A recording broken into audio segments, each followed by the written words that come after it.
Hermanos, pueden abrir la palabra de Dios en el libro de Romanos. Como saben ya varios, estamos en una serie del libro de Romanos, así que vamos a estar hoy en el capítulo 1. Romanos capítulo 1, versículos 16 y 17. Romanos capítulo 1, versículos 16 y 17. Dice así la palabra del Señor: porque no me avergüenzo del Evangelio, pues es el poder de Dios para la salvación de todo el que cree, del judío primeramente y también del griego. Porque en el Evangelio la justicia de Dios se revela por fe y para fe, como está escrito: mas el justo por la fe vivirá. Que el Señor bendiga su palabra. Bueno, en nuestra sociedad, hermanos, hay un discurso que prevalece entre varios de los discursos que escuchamos. Uno tiene que ver con la idea de hacer justicia.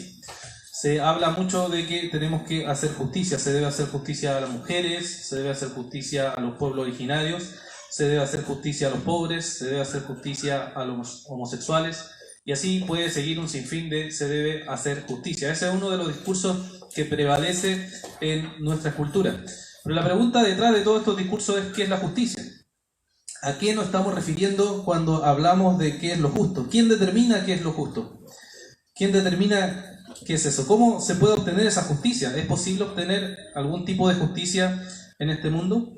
Hay un filósofo escocés que escribió un libro sobre esto que se llama Justicia y Racionalidad, en donde él trató de reflexionar exactamente en este concepto de justicia, hablándonos de que el concepto de justicia no es tan simple como parece. No es tan sencillo como uno puede pensar. Y él dice en ese libro que detrás de cada concepto de justicia hay un entendimiento de la naturaleza humana, de la moralidad humana, respecto a un conjunto de creencias que hay detrás de lo que uno dice o entiende por justicia. Y él dice que hay en general 4 tradiciones en nuestra cultura occidental respecto a lo que se entiende por justicia. Él le llama primero lo que llama la justicia clásica, o lo que los griegos, digamos, entendían, ciertos filósofos que seguramente hemos escuchado en la escuela, como Aristóteles, Platón, ¿cierto? Que ellos tenían un concepto de justicia y a eso se le conoce como la idea de justicia clásica. Después él enumera una justicia que le llama la justicia bíblica, que tiene que ver con los teólogos cristianos que empezaron a desarrollar la idea de justicia a partir de la Biblia, desde San Agustín hasta Santo Tomás de Aquino, que fueron igual personas que intentaron desarrollar qué es la justicia y tratar de explicar qué es la justicia. Después está la idea de justicia que viene desde la Ilustración, que es la época en donde la razón se pone como lo que prevalece y crea un conflicto con la idea de la fe. Entonces ellos trataban de explicar también lo que es justicia, y finalmente lo que se conoce como la tradición del liberalismo moderno, con la idea de lo que es la justicia. Todos ellos trataron de explicar qué quiere decir la justicia, a qué nos estamos refiriendo como justicia. Y él nos muestra entonces en ese libro de que la idea de justicia que nosotros simplemente tomamos no es algo tan sencillo de explicar o tan fácil de exponer. Sin embargo, nosotros como cristianos sabemos que la verdadera justicia, y vamos a ver hoy en estos versículos, que la verdadera justicia es revelada por Dios en su palabra. Dios es quien revela lo que es la justicia. Y Pablo expone en estos versículos acerca de la justicia de Dios. Y él nos explica qué es esa justicia, a qué se está refiriendo con la justicia que nosotros entendemos en la palabra del Señor. Recordemos que Pablo estaba siguiendo el orden común de las cartas de la época, y él estaba explicando y estaba exponiendo acerca de estos hermanos en Roma, que como hemos visto no conocía físicamente, pero sin embargo sabía de ellos, y le escribe esta carta siguiendo el modelo de las cartas de la época, primero saludando, presentándose y diciendo quién es él y qué es lo que él hacía, y luego de eso, ¿cierto?, desea o da gracias a Dios por la vida de ellos, y dice lo que él desea para estos hermanos. Y así Pablo empieza entonces a trazarnos el camino que él quiere seguir o que él quiere mostrarnos a partir de la palabra de Dios. Y estos versículos, el versículo 16 y el versículo 17, son versículos que son versículos de transición. Quiere decir que Pablo ha estado diciendo algo, ¿cierto? Y luego va a seguir diciendo otras cosas más importantes también acerca de la iglesia en Roma, lo que él quiere decir. Pero estos versículos son como una especie de transición. Lo que viene antes, lo que viene después, está como al medio, introduciéndonos en un interesante y nuevo tema. Vamos a ver entonces lo que el apóstol Pablo nos va diciendo en estos dos versículos que vamos a estar viendo en esta mañana. Y para tratar de explicar mejor estos versículos hay que tratar de dividirlos o dividir las secciones para poder entender bien lo que el apóstol Pablo nos quiere decir. Vamos a leer nuevamente entonces lo que nos dice el apóstol en el verso 16. Dice el apóstol: porque no me avergüenzo del evangelio, pues es el poder de Dios para la salvación de todo el que cree, del judío primeramente y también del griego. ¿Cierto? Aquí tenemos entonces una afirmación muy interesante del apóstol Pablo que nos va a ir mostrando poco a poco. Lo primero que nos dice el apóstol es que él no se avergüenza del evangelio, ¿ya? Él no se avergüenza del evangelio porque reconoce que es el poder de Dios para la salvación. ¿Qué quería decir el apóstol Pablo con que no se avergonzaba? ¿O por qué Pablo tendría que haberse avergonzado siquiera del evangelio? Bueno, aquí los comentaristas a veces tienen estos pasajes, vamos a ver varias discusiones que a veces hay entre los comentaristas para tratar de explicarnos y decirnos a qué se está refiriendo. Algunos creen que simplemente Pablo está haciendo un ejercicio retórico, o sea, está diciendo que él se siente orgulloso del evangelio. En verdad eso es lo que él quisiera estar diciendo. Yo me siento orgulloso del evangelio, no me avergüenzo, sino que me siento orgulloso. Y si uno va al mundo del primer siglo se va a encontrar que uno de los códigos sociales muy fuertes en la época era el honor y la vergüenza. Hasta el día de hoy tenemos en el Medio Oriente esa idea del honor y la vergüenza. Entonces nadie quiere ser avergonzado, porque no es solo avergonzada a la persona, sino que comunitariamente se avergüenza a las personas. O si yo recibo honor, toda mi comunidad recibe honor. Entonces Pablo, al decir no me avergüenzo, estaba representando fielmente a lo que él era como ministro del evangelio, y además si él se avergonzaba del evangelio, entonces todo el evangelio quedaba de alguna u otra forma avergonzado. Pero Pablo no es que solamente estuviera haciendo un ejercicio aquí retórico, sino que él tenía muchas razones por las cuales avergonzarse.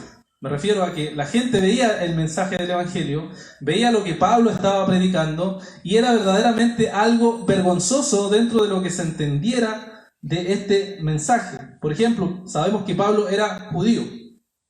Sabemos que él tenía todo un trasfondo intelectual muy poderoso. Él era verdaderamente una persona muy influyente, intelectualmente muy capaz y religiosamente muy piadoso, a lo que se entendía por los judíos. Sin embargo, él en Filipenses capítulo 3, versículo 8, él dice que todo eso que él tenía es simplemente basura. Él lo considera como basura. Si lo compara con lo que conoce de Cristo, simplemente se convierte eso en basura. Eso era verdaderamente vergonzoso escuchar para los judíos. Decir, ¿qué, Pablo, tú que eres una persona tan capaz, tan piadosa, consideras ahora que todo lo que tú eras es simplemente algo que es basura? Para las personas que escuchaban eso era verdaderamente vergonzoso. Entonces Pablo en sí era una persona que por predicar el evangelio era visto como una persona vergonzosa. Se había alejado de la tradición de sus padres, se había alejado del judaísmo, se había alejado de la doctrina esencial que él consideraba correcta, y ahora era una persona vergonzosa. Y por eso mismo, si uno lee el libro de los Hechos, se va a encontrar a Pablo siendo perseguido, a Pablo siendo encarcelado, a Pablo se le oponen por predicar el evangelio, porque era verdaderamente una persona vergonzosa para la cultura, para los códigos de la época. Era una persona que el mensaje que él predicaba era acerca de un hombre que había nacido entre el trato social bajo, que había muerto crucificado y que eso era vergonzoso, y que además había resucitado. No tenía ningún sentido el mensaje que él estaba proclamando y que él estaba anunciando. Y es por eso que era un mensaje para la gente que estaba escuchando vergonzoso. Un criminal crucificado en la cruz es el Mesías salvador de este mundo que viene a salvarnos. No tiene ningún sentido. ¿Recuerdan cuando Pablo estuvo en el Areópago, ahí en la ciudad de Atenas, en el capítulo 17 del libro de Hechos, y él predicó acerca del evangelio? ¿Y qué pasó con la gente que estaba escuchando ahí? Finalmente, cuando llega a hablarles de la resurrección de entre los muertos, en el versículo 32, ellos dicen que al oír la resurrección de entre los muertos, ellos se burlaron. Ellos no podían concebir que este hombre estuviera hablando de que el Salvador era un Mesías que había muerto en una cruz y que además había resucitado. Dentro de la idea de los griegos, no podían concebir que esto fuera un mensaje más ridículo y más vergonzoso de lo que Pablo estaba mostrándonos. Entonces, para la filosofía de la época, para la sabiduría de la época, el mensaje del evangelio era verdaderamente vergonzoso. Era normal que Pablo se hubiera sentido avergonzado por eso. Pero él dice, yo no me avergüenzo de este mensaje, yo no me avergüenzo de lo que vengo a anunciarles y vengo a predicarles a ustedes. ¿Por qué no se avergüenza? Porque él dice en la segunda parte de este versículo, pues porque es el poder de Dios para la salvación. Y en la carta de los Romanos podemos ver que varias veces se habla del poder de Dios. Versículos más adelante, por ejemplo en el verso 20, habla que el poder de Dios se manifiesta en su divinidad, en su poder, en la creación. El poder de Dios se puede ver a través de la creación de Dios. También hay momentos en que el poder de Dios se ha manifestado en la historia. Si uno va al capítulo 9 de esta misma carta, va a encontrar que cuando hacía que el corazón del faraón se endureciera, finalmente, ¿qué hacía Dios ahí? Mostrar su poder. Mostrar que Él verdaderamente era poderoso, que Dios tenía el poder sobre todas las cosas. Y también en el mismo capítulo 1, versículo 4, vemos que se declara que Jesús fue resucitado como un acto de poder, un acto poderoso de Dios, en el cual Él actuó y mostró que era Dios poderoso, que estaba actuando y mostrando que Él era el Señor. Por tanto, es evidente que Dios es poderoso para hacer todas las cosas y sin duda es poderoso para salvar. Si uno ve otros versículos paralelos, por ejemplo, si quieren acompañarme ahí a 1 Corintios capítulo 1, versículo 18, y en 1 Tesalonicenses, en el capítulo 1, versículo 5, va a encontrar igual unas declaraciones muy similares a lo que el apóstol nos está diciendo aquí. Primero, en 1 Corintios capítulo 1, versículo 18, dice el apóstol, porque la palabra de la cruz es necedad para los que se pierden, pero para nosotros los salvos es poder de Dios. Los que somos creyentes vemos el poder de Dios manifestado porque Él nos atrajo a la salvación y nos trajo y nos dio vida. ¿Cómo poder explicar eso si no como poder de Dios? Dios es total y absolutamente poderoso. Y cuando le escribe a la iglesia en Tesalónica, en el primer libro, en el capítulo 1, versículo 5, vemos también Pablo que dice cómo es este evangelio que él predicaba. Primera de Tesalonicenses, capítulo 1, versículo 5, dice, porque nuestro evangelio no vino a ustedes solamente en palabras, sino también en poder y en el Espíritu Santo y con plena convicción. Como saben qué clase de persona demostraremos ser entre ustedes por amor que les tenemos. Pablo dice, este evangelio no es un evangelio solamente de palabras, y aquí se está refiriendo a que en la época había muchas personas que hacían muchos discursos, la retórica era muy famosa, o sea, hablar bonito, y él dice, el evangelio no es solamente hablar, no es solamente palabras, sino que es el poder de Dios a través de la exposición de las verdades que hablan de que el hombre es pecador, de que necesitan a Cristo y de que Dios ha traído o ha venido a salvar a aquellos que Él ha querido. Este evangelio no es solamente un poder teórico, un poder filosófico, sino que es una salvación efectiva sobre aquellos que Dios ha determinado salvar. ¿De qué son salvados? ¿De qué hemos sido salvados? Hemos sido salvados de la condenación eterna que merecemos. Hemos sido salvados de la justa ley de Dios que nos condena y que no podemos cumplir, y que si no fuera por la gracia de Dios, ninguno de nosotros podría ser salvo. Somos salvados, hermanos, de nosotros mismos, de la depravación de nuestro corazón, de cómo nosotros vivíamos contrario a la ley de Dios y que no obedecíamos a Dios y no queríamos obedecer a Dios. Amén. Y aún ahora luchamos con obedecer a Dios. Sí, sí. El Señor nos ha salvado por medio de su poderoso evangelio. Amén. El evangelio es el único que nos puede salvar, mis hermanos. Y Pablo nos dice aquí que en primer lugar fue al judío y luego fue, nos dice, al griego. ¿Por qué nos dice eso el apóstol Pablo? Porque debemos recordar que parte del plan de Dios era venir primero a su pueblo, venir a su pueblo judío, al pueblo escogido que había elegido ahí en Génesis capítulo 12 a través de Abraham, Isaac y Jacob, y lo había llevado a través del plan de todo el Antiguo Testamento desarrollando en el Antiguo Pacto, y Dios venía a salvar a su propio pueblo y a decirle, necesitan salvación. Y Pablo mismo nos muestra un poco de esto en el capítulo 9 de esta misma carta, Romanos capítulo 9, en el versículo 4 y 5, tenemos esta afirmación que nos muestra el apóstol Pablo. En el capítulo 9, versículo 4 y 5 dice, porque son israelitas a quienes pertenece la adopción como hijos y la gloria, los pactos, la promulgación de la ley, el culto y las promesas, de quienes son los patriarcas, de quienes, según la carne, procede Cristo, el cual es sobre todas las cosas Dios bendito por los siglos. Amén. Amén. En otras palabras, son los judíos a los cuales Dios les dio todas estas cosas. Es el pueblo israelita al cual Dios le dio todas estas cosas, que son la ley, el culto, las promesas, todo se los dio a ellos. Y entonces cuando el Señor Jesucristo vino, venía a su pueblo a anunciarles la salvación y decirle: ustedes necesitan ser salvos, porque no se trata de lo externo, sino que se trata de un corazón verdaderamente arrepentido y humillado delante del Señor. Y Pablo, en sus viajes misioneros, si uno revisa el libro de los Hechos, se va a encontrar con que él va primeramente a las sinagogas. ¿Recuerdan? Va a las sinagogas y discute con los judíos. Le dice: esto dice la Escritura, aquí se cumple lo del Mesías, aquí se cumplen las verdades, las promesas que ustedes están esperando, están aquí, cumplidas en Cristo. Sin embargo, muchos de ellos, algunos creen, pero muchos de ellos no creen y lo rechazan hasta el día de hoy. Entonces Pablo dice: bueno, ahora iré a los gentiles. A eso fui llamado, o sea, a los no judíos. Iré a predicarles el evangelio a ellos para que ellos conozcan y sean salvos. Y es por eso que agrega aquí al griego, o sea, a todo aquel que no sea parte del pueblo de Dios.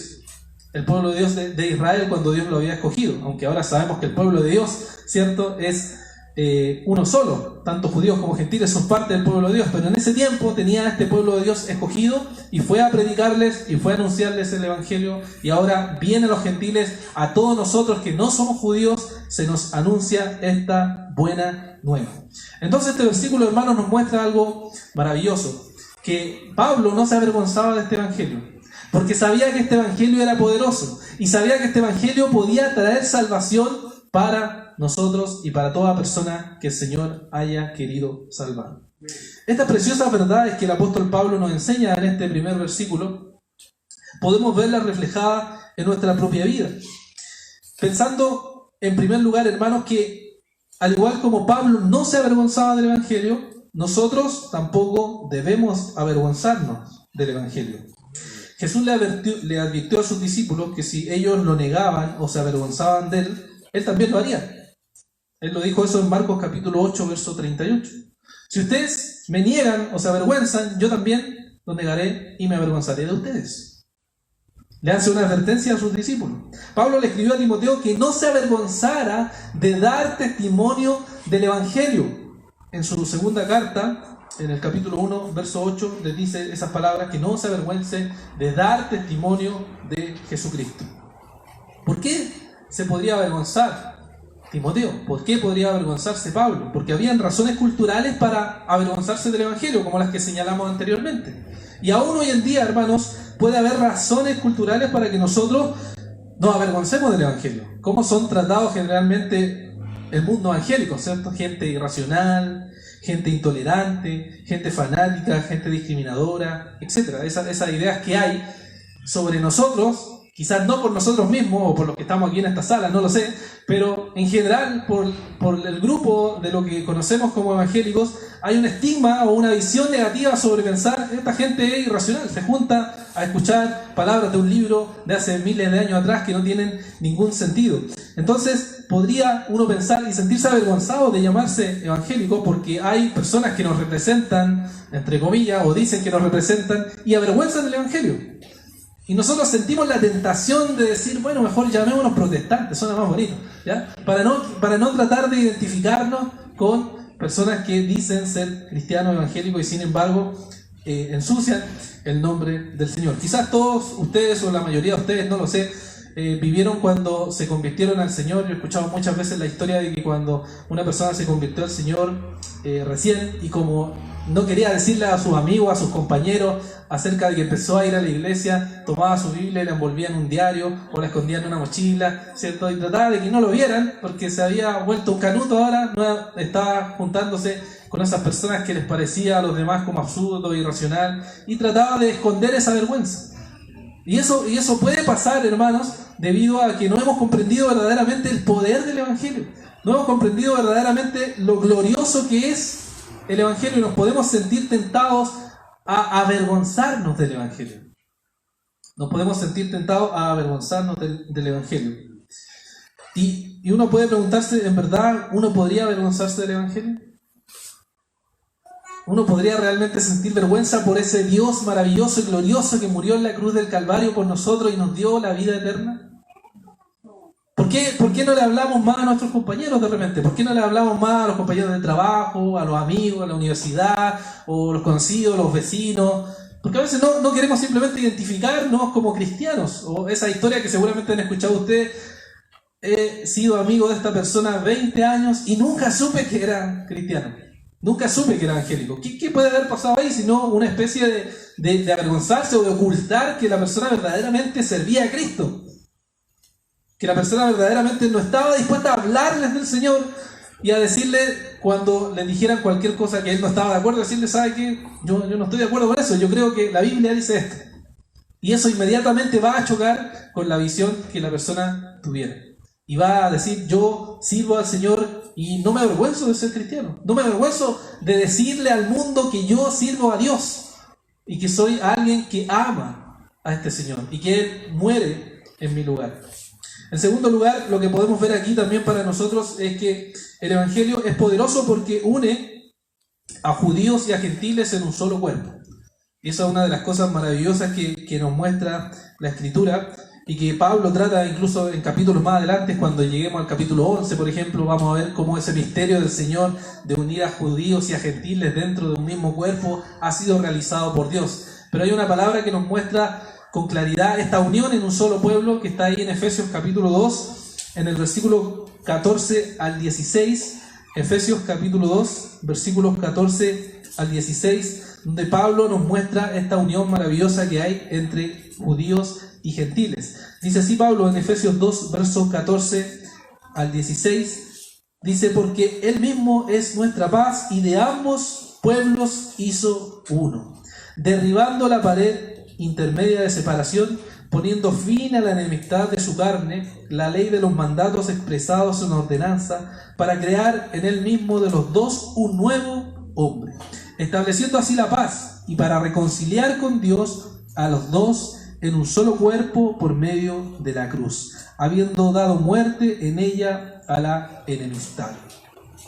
¿Qué vemos aquí, hermanos? Nos dice una declaración que se nos suele pasar por alto porque, claro, no vivimos ya en el primer siglo, pero había una separación física, real, entre judíos y gentiles. Incluso en el templo había un lugar solamente para los gentiles, otro lugar solamente para los judíos. Pero a través de Cristo eso se rompe. Cristo rompe el velo, Cristo rompe esa pared intermediaria y ahora son un solo pueblo. Y hay una unión maravillosa a través de Cristo. Y esa unión maravillosa es la cual nos hace estar aquí hoy, siendo personas de distintos trasfondos sociales, donde crecimos. Quizás algunos fueron más pobres, otros más ricos, quizás otros tienen algún oficio, algunos son profesionales, otros no son profesionales, algunos tienen una carrera, otros no tienen cierta carrera, algunos tienen diferentes ideas políticas sobre algunas cosas, y así todos tenemos diferentes opiniones sobre incluso un hecho, pero sin embargo, ¿qué nos mantiene unidos? ¿Qué nos tiene unidos? El Evangelio de Cristo. El Evangelio del Señor nos mantiene unidos en la cruz del Calvario, porque Él pagó y murió por todos nosotros. Y somos todos aquellos que estamos sirviéndole al Señor. ¿No es, hermanos, eso algo maravilloso? Pensar siempre pienso en el ejemplo de los discípulos, que eran personas muy diferentes, escogidas por Dios para llevar a cabo el plan del Señor.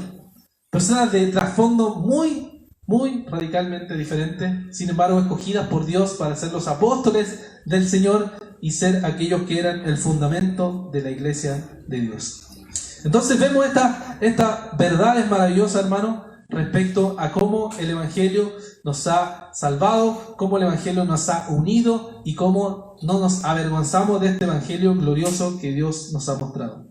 Luego el apóstol Pablo nos muestra en este verso 17, después que él nos dice que no se avergüenza del Evangelio porque es poderoso para salvar, nos dice en el verso 17: porque en el Evangelio la justicia de Dios se revela por fe y para fe, como está escrito, mas el justo por la fe vivirá. NBI tiene alguna similitud, dice: de hecho en el Evangelio se revela la justicia que proviene de Dios, la cual es por fe de principio a fin, tal como está escrito, el justo vivirá por la fe. Al igual que los versículos anteriores, vamos a dividirlos para tratar de entender mejor lo que el apóstol nos quiere decir en este verso. Primero vemos que el apóstol nos habla de que el Evangelio es la justicia de Dios, ¿ya? Porque en el Evangelio la justicia de Dios se revela, nos dice. ¿Y qué es la justicia de Dios? ¿Ya? Esta frase aparece 8 veces en la carta a los romanos y es una frase que tiene mucha discusión dentro de los estudiosos bíblicos. También la frase que viene después, que habla de la cita de Habacuc, que nos cita el apóstol, también tiene mucha discusión. Entonces, lo que uno ve es tratar de entender a qué se refiere con justicia de Dios el apóstol Pablo aquí. ¿Qué querrá decir acerca de lo que es la justicia de Dios? Y en términos simples, hay 3 grupos de interpretaciones sobre a qué se refiere el apóstol con justicia de Dios. Primero tenemos los que creen que justicia de Dios se está refiriendo aquí a un atributo de Dios. Esto quiere decir que la justicia de Dios es expresada a través de Dios y manifiesta el carácter de Dios. Dios estaría mostrándonos la justicia porque Él es un Dios justo. Y muchos comentaristas creen que aquí se refiere a una justicia en el sentido de que Dios es fiel a su pacto, que Dios manifiesta a través de su justicia su fidelidad, que Él ha sido fiel con el pacto que ha establecido para salvar a su pueblo. Esta interpretación fue muy común, por ejemplo, en los primeros cristianos, los que se conocen como los padres de la iglesia, los cuales adherían a esta interpretación, y lo que el versículo estaría diciendo es entonces que el Evangelio revela la fidelidad de Dios. Esa es la primera. La segunda grupo de interpretación es la gente que cree que justicia de Dios se refiere a un estatus dado por Dios. Esto se estaría refiriendo al estado del hombre frente a Dios, al estado que el hombre tiene frente al Señor. ¿Ya? Esta es la interpretación más común entre los protestantes o evangélicos, que es la que viene desde Martín Lutero hacia adelante, los cuales creen que este evangelio revela finalmente la posición que el hombre tiene frente a Dios. Revela que el hombre solo puede ser justificado por medio de lo que Cristo hizo en la cruz del Calvario. Estaría revelando esa justicia, la justicia de Dios por medio del lugar que el hombre tiene, que es lo que nos dice después, por ejemplo, en Romanos capítulo 5, justificados pues por la fe, tenemos paz para con Dios. Y la tercera interpretación es la que cree que justicia de Dios se refiere a la actividad de Dios. Esto haría a la referencia de que Dios establece o hace justicia, como nos señalan varios versículos a través de los Salmos o por ejemplo a través de Isaías, mostrándonos a Dios actuando y diciendo que Él va a traer justicia, va a establecer justicia en la tierra y va a finalmente a intervenir a favor de su pueblo. Por tanto, si Pablo estaría usando esta idea, el versículo nos estaría diciendo que el Evangelio manifiesta la acción salvífica de Dios en el mundo. Bueno, varios comentaristas ven estas ideas y algunas las ven contradictorias, pero en verdad cuando uno las analiza es difícil pensar que sean contradictorias en sí, porque todas ellas se pueden fácilmente complementar y ver que tienen la idea enraizada en el Antiguo Testamento. Recordemos que Pablo usa mucho el Antiguo Testamento y él en su mente tiene el Antiguo Testamento. Esa es la ley que él recibió, eso es lo que él fue enseñado y la ley que él conocía. Incluso John Stott, que es un teólogo anglicano muy conocido y fue un pastor también muy conocido, dice lo siguiente cuando ve que esta discusión está, y él dice, en verdad, que no ve cómo se pueden contradecir estas ideas si finalmente todas se pueden complementar. Y él escribe, dice, por lo tanto, considerando las 3 ideas, al considerar la justicia de Dios podemos hacerlo como un atributo divino, que nuestro Dios es un Dios justo, como una acción divina que viene Dios en nuestro rescate y como una adquisición divina, que Dios nos concede el estatus o la posición de ser justos. No tiene por qué haber choque entre estas ideas o contradicción entre estas ideas que revelan sin duda lo que Dios ha hecho por su pueblo. Lo que Dios ha hecho por su pueblo es traer la justicia de Dios al mundo, manifestar la justicia de Dios. Podemos decir que el Evangelio revela plenamente que Dios ha traído esa justicia porque el hombre estaba condenado y merecía la condenación. Sin embargo, Dios ha traído esa justicia por medio de Jesucristo, y esa es una buena noticia que ha revelado finalmente el carácter de Dios, que Dios es justo. Como un Dios santo, puro y bueno pudo justificar a un hombre totalmente perverso y malvado que no cumple la ley de Dios. ¿Cómo podía resolverse ese dilema? Bueno, viniendo Jesucristo. Porque Jesucristo es aquel que viene y cumple la justicia de Dios y esa justicia de Dios se nos atribuye a nosotros por medio de lo que Él hizo en la cruz, ¿cierto? Hay una famosa canción ahí, Glorioso Intercambio. El Señor paga o es visto como alguien que paga el pecado, y esa justicia santa de Jesús se nos atribuye a nosotros como si fuéramos justos, y se nos justifica delante del Señor. Se nos ha atribuido o se nos ha imputado la justicia de Cristo a nosotros, y nosotros somos vistos como personas justas por medio de la obra del Señor. Esa es la justicia de Dios revelada al mundo, la fidelidad de Dios, el carácter de Dios, la misericordia de Dios para con nosotros pecadores. Y luego Pablo cita más adelante la idea o el pasaje de Habacuc. Pero antes de eso siempre nos dice que el Evangelio se revela por fe y para fe, ¿ya? El Evangelio dice, el Evangelio de la justicia de Dios se revela por fe y para fe. Y aquí también en este pequeño versículo hay un grupo de interpretación para tratar de entender y decir, bueno, ¿cómo se entiende esta idea de la fe? Unos dicen que en verdad tiene que ver con el origen de la fe. Es el origen de la fe que viene de parte de Dios, la cual nos manifiesta esta misericordia de Dios. Otros dicen que tiene que ver con la divulgación de la fe. O sea, no es solo que yo recibo la fe, sino que esa fe tengo que transmitirla a los demás. Es lo que estaría diciendo el pasaje. Otros dicen que no, en verdad Pablo es simplemente alguien que está mostrándonos aquí algo puramente retórico, como lo decían anteriormente. Pero en verdad, si uno ve este pasaje, yo me inclino más a pensar que en verdad Pablo está anunciando aquí la idea del crecimiento cristiano. O sea, la fe cristiana es recibida por el Señor, es recibida por su misericordia, y luego esa misma fe que se nos fue dada nos lleva a crecer con Cristo. Esa fe que nos salvó es la misma fe que nos hace crecer. Por eso nos dice que fue dado por fe y para fe. O sea, ha sido recibida por la gracia de Dios, y a la vez vivimos por esa fe para que nosotros podamos crecer en Cristo en esa fe. Y Pablo cierra entonces este versículo 17 hablándonos de que hay una escritura que confirma esto, muy común del apóstol Pablo a través de otras de las cartas que Pablo cita. Siempre él cita un pasaje del Antiguo Testamento para decir, miren, esto que yo estoy diciendo, porque acuérdense que la audiencia era también judía, esto que yo estoy diciendo no es algo nuevo, no es algo que yo simplemente invento, sino que es algo que desde el Antiguo Testamento también estaba profetizado. Y se está refiriendo al pasaje de Habacuc, capítulo 2, versículo 4. Habacuc, capítulo 2, versículo 4. Este pasaje es muy conocido porque en el Nuevo Testamento se cita 3 veces, haciendo alusión a lo mismo, a que el justo vive por la fe. Hay ciertas diferencias en los contextos, obviamente. En el contexto de Habacuc, que estaba en un momento de dolor y estaba tratando de entender por qué Dios hacía ciertas cosas, por qué Dios no actúa, por qué Dios no haces lo que pudieras hacer, que es intervenir. Y ahí Dios le da una respuesta en ese capítulo y le dice que tiene que vivir por la fe al profeta, un profeta menor, debe vivir por la fe y confiar en mí. Aquí Pablo también usa el mismo principio, citando esto en un contexto diferente y diciéndole que como creyente, como cristiano, también ha de vivir por fe en el Evangelio del Señor. Ha de vivir por fe en lo que Cristo hizo en la cruz. El justo vive por la fe porque no solamente es justificado por la fe, sino que además la santificación del creyente se va desarrollando a través de la fe, a través de tener fe en el Evangelio de nuestro Señor. Esta enseñanza seguramente donde estaban los romanos escuchaban estas verdades y decían, increíble que la justicia de Dios se revele en Cristo.